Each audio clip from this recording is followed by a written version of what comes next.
সম্মানী ভিউয়ার্স, আসসালামু আলাইকুম। এখানে আমি একটা 6-7 মেক্সি ড্রয়িং করে রেখেছি। এটা কাটিং দিব এবং বুঝিয়ে দেব। এখানে কাপড়টা নিতে হবে 3.5 গজ কাপড়। আমি হাফ গজ কাপড় আলাদা করে হাতার জন্য, 3/4 হাতার জন্য রেখেছি। কাপড়টা এখানে রেখে দিয়েছি, এটা পরে কাটবো। আর বাদ বাকি 3 গজ কাপড় আমি 2 বাজে ভাঁজ করে দিয়েছি। মিক্সিটা হবে হলো 1.50। 1.50 মিক্সির জন্য 3 গজে বডির পাটটা লাগে, হাতার জন্য হাফ গজ। আর যদি শর্ট হাতা হয়, সেটা সাইড থেকে হাতা বের হবে, তাহলে 3 গজে একটা মেক্সি 6-7 মেক্সি কাটিং করা যাবে। তো আমি বুঝিয়ে দিচ্ছি। এখানে 1.50 ইঞ্চি লং, আমি লংটা ড্রয়িং করে রেখেছি এবং হাতার আর্ম হল দিয়েছি 7.5, 7.5 সোজা একটা ড্রয়িং করে দিয়েছি।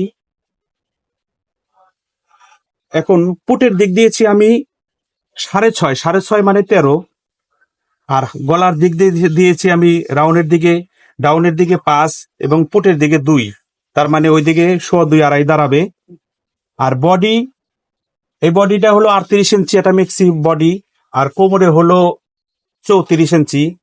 তো 38টে আমি যেহেতু কাপড়টা 4 ভাঁজে ভাঁজ রেখেছি, তো 38টাও 4 ভাগে বিভক্ত করতে হবে। আমি এখানে 9.5 দিয়েছি, 9.5 আসতেছে 38, এবং কোমরে দিয়েছি 8.5, 8.5 আসতেছে 34। আর হিপের বরাবরটা বডির সাইজ একটু বেশি দিতে হবে মেক্সির ক্ষেত্রে। এভাবে একটু ড্রয়িং করে রেখেছি। এখানে হাতার সাইডে যে একটু অ্যালান্স বেশি রেখেছি, অ্যালান্সের জন্য এটা কাটতে যাতে সুবিধা হয়, এবং সেলাইয়ের জন্য একটু কিছুটা অ্যালান্স রাখতেই হবে। তো আমি কাটিং করব। গলাটা ড্রয়িং করে রেখেছি।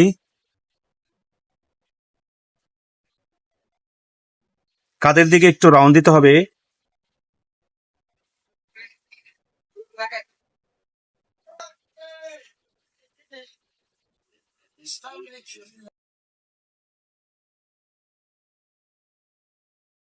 আমাদের সুবিধার্থে এই দিক থেকে কাটবেন। তো আমি এই জায়গায় মার্ক করে রাখলাম, এই জায়গায় একটা মার্ক করে রাখলাম। এই জায়গায় একটা বেল হবে, বেলের জন্য আমি একটা মার্ক করে রাখবো। এভাবে বডির পার্ট কাটবেন। বাকি যে আমি হাফ গজ কাপড় রেখেছি হাতা কাটার জন্য, হাতার কাপড়টা এইভাবে বসিয়ে, হাতাটা লং হবে 16, আমি 16 পর একটা মার্ক করলাম। হাতার